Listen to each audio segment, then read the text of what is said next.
श्री ब्रह्मा जी कहते हैं, हे मुने, जब विकृत स्वरूप वाले गिरिजापुत्र गजानन व्यग्रता रहित होकर जीवित हो उठे, तब गणनायक देवों ने उनका अभिषेक किया। अपने पुत्र को देखकर पार्वती देवी आनंद मगन हो गई और उन्होंने हर्षातिरेक से उस बालक को दोनों हाथों से पकड़कर अपने सीने से लगा लिया। फिर अंबिका ने प्रसन्न होकर अपने पुत्र गणेश को अनेक प्रकार के वस्त्र और आभूषण प्रदान किए। फिर सिद्धियों ने भी अनेकों विधि विधान से उनका पूजन किया और माता ने अपने सर्व दुखारी हाथ से उनके अंगों का स्पर्श किया। इस प्रकार शिव पत्नी पार्वती देवी ने अपने पुत्र का सत्कार करके उसका मुख चूमा और प्रेम पूर्वक उसे वरदान देते हुए कहा कि बेटा, इस समय तुझे बड़ा भारी कष्ट झेलना पड़ा है, किंतु अब तू कृतकृत्य हो गया है, तू धन्य है। अब से संपूर्ण देवताओं में तेरी अग्र पूजा होती रहेगी और तुझे कभी दुख का सामना भी नहीं करना पड़ेगा। क्योंकि इस समय तेरे मुख पर सिंदूर दिख रहा है, इसलिए मनुष्यों को सदा सिंदूर से तेरी पूजा करनी चाहिए। जो मनुष्य पुष्प, चंदन, सुंदर गंध, नैवेद्य, रमणीय आरती, तांबूल और दान से तथा परिक्रमा और नमस्कार करके विधि पूर्वक तुम्हारी पूजा करेगा, उसे सारी सिद्धियां हस्तगत हो जाएंगी और उसके सभी प्रकार के विघ्न भी नष्ट हो जाएंगे। इसमें तनिक भी संशय नहीं है। श्री ब्रह्मा जी कहते हैं, हे मुने, महेश्वरी देवी ने अपने पुत्र गणेश से ऐसा कहकर उसे नाना प्रकार की वस्तुएं प्रदान करके पुनः उसका अभिनंदन किया। हे विप्र, तब गिरिजा की कृपा से उसी क्षण देवताओं और शिवगणों का मन विशेष रूप से शांत हो गया। तदंतर इंद्र आदि देवताओं ने हर्षातिरेक से शिवा की स्तुति की और उन्हें प्रसन्न करके वे भक्ति भावित मन से गणेश देव को लेकर शिव जी के समीप चले। वहां पहुंचकर उन्होंने त्रिलोकी की कल्याणमय कामना से भवानी के उस बालक को शिव जी की गोद में बैठा दिया। तब शिव जी भी उस बालक के मस्तक पर अपना कर कमल फेरते हुए देवताओं से बोले, देवतागणों, ये मेरा दूसरा पुत्र है। फिर गणेश ने भी उठकर शिव जी के चरणों में अभिवादन किया। फिर पार्वती को, मुझे, विष्णु को और नारद आदि सभी ऋषियों को प्रणाम करके आगे खड़े होकर उन्होंने कहा, यह अभिमान करना मनुष्यों का स्वभाव ही है, अतः आप लोग मेरा अपराध क्षमा कर दीजिए। तब मैं, शंकर और विष्णु, इन तीनों देवताओं ने एक साथ ही प्रेम पूर्वक उन्हें उत्तम वर प्रदान करते हुए कहा कि सुरवरो, जैसे त्रिलोकी में हम तीनों देवों की पूजा होती है, उसी तरह तुम सभी को इन गणेश का पूजन करना चाहिए। मनुष्यों को चाहिए कि पहले इनकी पूजा करने के बाद हम लोगों का पूजन करें। ऐसा करने से हम लोगों की पूजा संपन्न हो जाएगी। देवगणों, अगर कहीं इनकी पूजा पहले ना करके अन्य देव का पूजन किया जाए तो उस पूजन का फल नष्ट हो जाएगा, उसमें अन्यथा विचार करने की कोई आवश्यकता भी नहीं है। ब्रह्मा जी कहते हैं, हे मुने, तदंतर ब्रह्मा, विष्णु और शंकर आदि सभी देवताओं ने मिलकर पार्वती जी को प्रसन्न करने के लिए वहीं गणेश को सर्वाध्यक्ष घोषित कर दिया। उसी समय शिव जी परम प्रसन्न चित्त से पुनः गणेश को लोक में सर्वदा सुख देने वाले अनेकों वर प्रदान करते हुए इस प्रकार बोले, हे गिरिजानंदन, निस्संदेह मैं तुझ पर परम प्रसन्न हूँ। मेरे प्रसन्न हो जाने पर अब तू सारे जगत को ही प्रसन्न हुआ समझ। अब कोई भी तेरा विरोध कभी नहीं कर सकता। तू शक्ति का पुत्र है, अतः अत्यंत तेजस्वी है। बालक होने पर भी तूने महान पराक्रम प्रकट किया है, इसलिए तू सदा सुखी रहेगा। विघ्ननाश के कार्य में तेरा नाम सबसे श्रेष्ठ होगा। तू सबका पूज्य है, अतः अब मेरे सम्मुख गणों का भी अध्यक्ष हो जा। ऐसा कहने के बाद भोले शंकर अत्यंत प्रसन्नता के कारण गणेश को पुनः वरदान देते हुए बोले, गणेश्वर, तू भाद्रपद मास के कृष्ण पक्ष की चतुर्थी तिथि को चंद्रमा का शुभोदय होने पर उत्पन्न हुआ है। जिस समय गिरिजा के सुंदर चित्र से तेरा रूप प्रकट हुआ, उस समय रात्रि का प्रथम पहर बीत रहा था। इसलिए उसी दिन से आरंभ करके उसी तिथि में तेरा उत्तम व्रत करना चाहिए। ये व्रत परम शोभन तथा संपूर्ण सिद्धियों का प्रदाता है। वर्ष के अंत में जब पुनः वही चतुर्थी आ जाए, तब तक मेरे कहे अनुसार तेरे व्रत का पालन करना चाहिए। जिन्हें संसार में अनेकों प्रकार के अनुपम सुखों की कामना हो, उन्हें चतुर्थी के दिन भक्ति पूर्वक विधि सहित तेरा पूजन करना चाहिए। जब मार्गशीर्ष मास के कृष्ण पक्ष की चतुर्थी आए, तब उस दिन प्रातःकाल स्नान करके व्रत के लिए ब्राह्मणों से निवेदन करे, पूर्वोक्त विधि से उपवास करे, फिर धातु की, मूंगे की, श्वेत मदार की अथवा मिट्टी की मूर्ति बनाकर उसकी प्राण प्रतिष्ठा करे और भक्ति भाव से नाना प्रकार के दिव्य गंधों, चंदनों और पुष्पों से उसकी पूजा करे। फिर रात्रि का प्रथम पहर बीत जाने पर स्नान करके दूर्वा दलों से पूजन करना चाहिए। ये दूर्वा जड़ रहित, 12 अंगुल लंबी और 3 गांठों वाली होनी चाहिए। ऐसी 101 अथवा 21 दूर्वा से उस स्थापित प्रतिमा की पूजा करें। फिर धूप, दीप, अनेक प्रकार के नैवेद्य, तांबूल, अर्घ और उत्तम उत्तम पदार्थों द्वारा गणेश की पूजा करें और स्तवन करके उसके आगे प्रणिपात करें। इस प्रकार गणेश की पूजा करने के बाद बाल चंद्रमा का पूजन करें। फिर हर्षपूर्वक ब्राह्मणों की पूजा करके उन्हें मिष्ठान्न का भोजन कराएं। उनके भोजन कर लेने के बाद स्वयं भी नमक रहित मिष्ठान्न का ही प्रसाद ग्रहण करें। फिर गणेश का स्मरण करके अपने सभी नियमों का विसर्जन कर दे। इस प्रकार करने से ये शुभ व्रत पूर्ण हो जाता है। बेटा, यो व्रत करते करते जब वर्ष पूरा हो जाए तब व्रती मनुष्य को चाहिए कि वह व्रत की पूर्ति के लिए व्रत का उद्यापन कार्य भी संपन्न करे। इसमें मेरे आज्ञा अनुसार 12 ब्राह्मणों को भोजन कराना चाहिए। व्रती को चाहिए कि वह एक कलश स्थापित करे, उस पर तुम्हारी मूर्ति की पूजा करे। फिर वेद विधि के अनुसार वेदी का निर्माण करके उस पर अष्टदल कमल बनाए। फिर उसी पर धन की कंजूसी छोड़कर हवन करें। पुनः मूर्ति के सामने 2 स्त्रियों और 2 बालकों को बिठाकर उनकी पूजा करें और सादर उन्हें भोजन कराएं। रात में जागरण करें।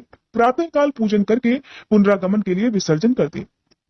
बालकों से आशीर्वाद ग्रहण करें, स्वस्ति वाचन कराएं और व्रत की पूर्ति के लिए पुष्प अर्पित करें। फिर नमस्कार करके नाना प्रकार के कार्यों की कल्पना करें। इस प्रकार जो इस व्रत को पूर्ण करता है उसे अभीष्ट फल की प्राप्ति होती है। गणेश, जो श्रद्धा सहित अपनी शक्ति के अनुसार नित्य तुम्हारी पूजा करेगा उसके सभी मनोरथ सफल हो जाएंगे। मनुष्यों को सिंदूर, चंदन, चावल, केतकी पुष्प आदि अनेकों उपचारों द्वारा गणेश्वर का पूजन करना चाहिए। यूं जो लोग नाना प्रकार के उपचारों से भक्तिपूर्वक तेरी पूजा करेंगे उनके विघ्नों का सदा के लिए नाश हो जाएगा और उनकी कार्य सिद्धि होती रहेगी। सभी वर्ण के लोगों को, विशेषकर स्त्रियों को ये पूजा अवश्य करनी चाहिए तथा अभ्युदय की कामना करने वाले राजाओं के लिए भी ये व्रत अवश्य कर्तव्य है। व्रती मनुष्य जिस जिस वस्तु की कामना करता है उसे निश्चय ही वह वस्तु प्राप्त हो जाती है। अतः जिसे किसी भी वस्तु की इच्छा हो उसे अवश्य ही तेरी पूजा और तेरी सेवा करनी चाहिए। श्री ब्रह्मा जी कहते हैं, हे नारद, जब शिवजी ने महात्मा गणेश को इस प्रकार वर प्रदान किया तब संपूर्ण देवताओं, श्रेष्ठ ऋषियों और शिव के प्यारे समस्त गणों ने तथास्तु कहकर उसका समर्थन किया और अत्यंत विधि पूर्वक गणाधीश का पूजन किया। फिर शिवगणों ने आदर पूर्वक नाना प्रकार की पूजन सामग्री से गणेश्वर की विशेष रूप से पूजा अर्चना की और उनके चरणों में प्रणाम किया। मुनीश्वर, उस समय गिरिजा देवी को जो आनंद प्राप्त हुआ उसका वर्णन मेरे चारों मुखों से भी नहीं हो सकता। तब फिर मैं उसे कैसे बताऊं?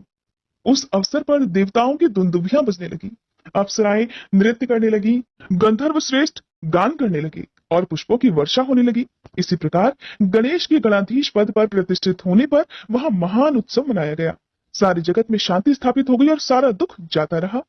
हे नारद, शिव और पार्वती को तो विशेष आनंद प्राप्त हुआ और सर्वत्र अनेक प्रकार के सुखदायक मंगल होने लगे। फिर संपूर्ण देवगण और ऋषिगण जो वहां पधारे हुए थे वे सभी शिव की आज्ञा से अपने अपने स्थान को चले गए। उस समय वे शिव जी की स्तुति करके गणेश और पार्वती की बारंबार प्रशंसा कर रहे थे और कैसा अद्भुत युद्ध हुआ ऐसा परस्पर वार्तालाप करते हुए चले जा रहे थे। वे इस समय युद्ध मतलब भगवान शिव और गणेश जी के बीच जो युद्ध हुआ था उसका वर्णन कर रहे थे। इधर जब गिरिजा देवी का क्रोध शांत हो गया तब शिव जी भी, जो स्वात्माराम होते हुए भी सदा भक्तों का कार्य सिद्ध करने के लिए तत्पर रहते हैं, गिरिजा के सन्निकट गए और लोगों की कामना से पूर्ववत नाना प्रकार के सुखदायक कार्य करने लगे। तब मैं, ब्रह्मा और विष्णु दोनों भक्ति पूर्वक शिव शिवा की सेवा करके शिव की आज्ञा लेकर अपने अपने धाम को लौट गए। जो मनुष्य जितेंद्रिय होकर इस परम मांगलिक आख्यान को श्रवण करता है वह संपूर्ण मंगलों का भागी होकर मंगल भवन हो जाता है। इसके श्रवण से पुत्रहीन को पुत्र की, निर्धन को धन की, पत्नी की इच्छा रखने वाले को पत्नी की, प्रजार्थी को प्रजा की, रोगी को आरोग्य की और अभागी को सौभाग्य की प्राप्ति होती है। जिस स्त्री का पुत्र और धन नष्ट हो गया हो और पति परदेश चला गया हो उसे उसका पति मिल जाता है। जो शोक सागर में डूब रहा हो वह इस महात्म्य के श्रवण मात्र से ही निस्संदेह शोक रहित हो जाता है। ये गणेश चरित्र संबंधी ग्रंथ जिसके घर में सदा वर्तमान रहता है वह मंगल संपन्न होता है, इसमें तनिक भी संशय नहीं। जो यात्रा के अवसर पर अथवा किसी भी पुण्य पर्व पर इसे मन लगाकर सुनता है वह श्री गणेश जी की कृपा से संपूर्ण अभीष्ट फल प्राप्त कर लेता है। देवर्षि नारद ने श्री ब्रह्मा जी से कहा, हे तात, मैंने गणेश जी के जन्म संबंधी अनुपम वृतांत तथा परम पराक्रम से विभूषित उनका दिव्य चरित्र भी सुन लिया। हे सुरेश्वर, उसके बाद कौन सी घटना घटी उसका भी वर्णन कीजिए, क्योंकि हे पिताजी, शिव और पार्वती का उज्जवल यश महान आनंद प्रदान करने वाला है।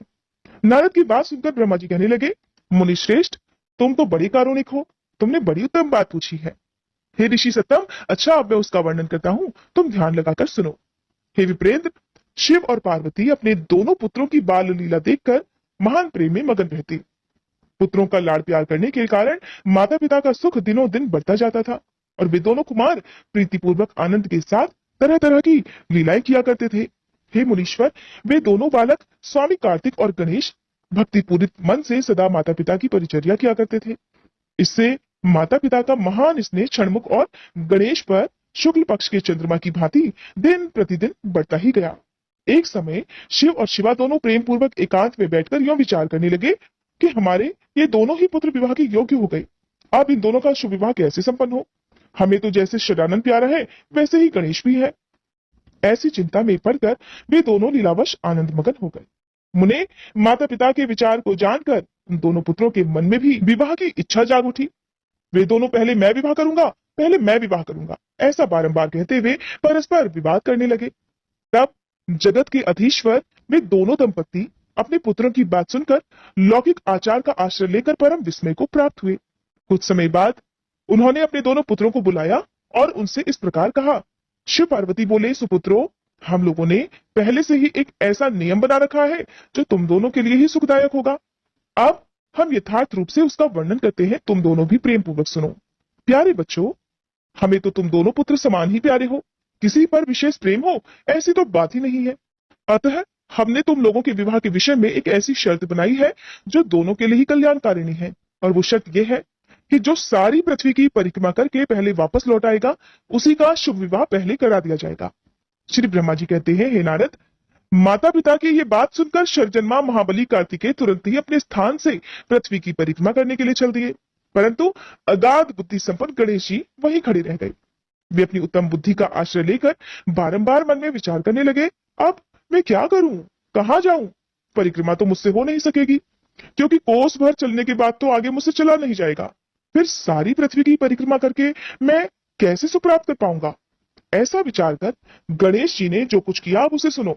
मुनिवर, उन्होंने अपने घर लौटकर विधि पूर्वक स्नान किया और माता पिता से इस प्रकार कहा, पिताजी और माताजी, मैंने आप लोगों की पूजा करने के लिए यहाँ पर 2 आसन स्थापित किए हैं। कृपया आप दोनों इस पर विराजिए और मेरा मनोरथ पूर्ण कर दीजिए। ब्रह्मा जी कहते हैं, मुने गणेश की बात सुनकर पार्वती और परमेश्वर उनकी पूजा ग्रहण करने के लिए आसन पर विराजमान हो गए। तब गणेश ने उनकी विधि पूर्वक पूजा की और बारंबार प्रणाम करते हुए उनकी 7 बार परिक्रमा की।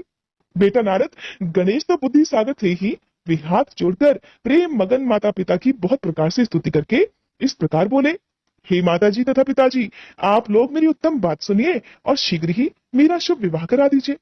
ब्रह्मा जी कहते हैं, मुने, महात्मा गणेश का ऐसा वचन सुनकर वे दोनों माता पिता महान बुद्धिमान गणेश से बोले। शिव शिवा ने कहा, बेटा तू पहले काननों सहित इस सारी पृथ्वी की परिक्रमा तो करके आ, कुमार गया हुआ है, तू भी जा और उससे पहले लौट कर आ, तब तेरा विवाह पहले करा दिया जाएगा। ब्रह्मा जी कहते हैं, मुने, नियम परायण गणेश माता पिता की ऐसी बात सुनकर कुपित होकर तुरंत बोल उठे, हे माता जी तथा हे पिताजी, आप दोनों सर्वश्रेष्ठ धर्म रूप और महाबुद्धिमान हैं, अतः आप धर्मानुसार मेरी भी बात सुनिए। मैंने 7 बार पृथ्वी की परिक्रमा की है, फिर आप लोग ऐसी बात क्यों कह रहे हैं?